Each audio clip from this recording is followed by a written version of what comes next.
7ാം വാർഷിക നിറവിൽ കൊച്ചി മെട്രോ വാർഷികാഘോഷത്തിന്റെ ഭാഗമായി വിപുലമായ പരിപാടികളാണ് സംഘടിപ്പിക്കുന്നത്. ഇൻഫോ പാർക്ക് വരെയുള്ള ആദ്യഘട്ട നിർമ്മാണം ഉടൻ ആരംഭിക്കും.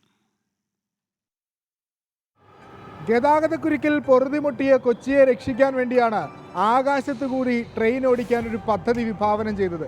കൊച്ചി മെട്രോ ഇത് നടപ്പാകുമോ, ഇതൊക്കെ ആളുകളെ പറ്റിക്കലല്ലേ എന്നൊക്കെ ആദ്യഘട്ടത്തിൽ ചോദ്യം വരുന്നെങ്കിലും 7 വർഷത്തിനിപ്പുറം ചരിത്രത്തിൻ്റെ ഭാഗമാണ് കൊച്ചി മെട്രോ.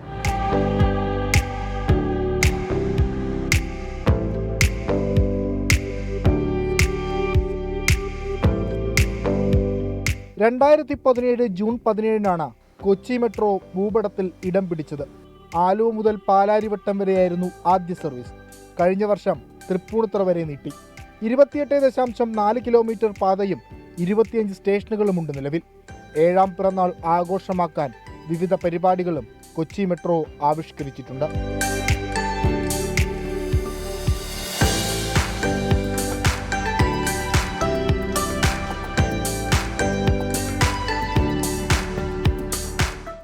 കല്ലൂർ സ്റ്റേഡിയം മുതൽ ഇൻഫോ പാർക്ക് വരെയുള്ള 2ാം ഘട്ട പാതയുടെ നിർമ്മാണ കരാറും നൽകാനുള്ള ഒരുക്കത്തിലാണ് KMRL.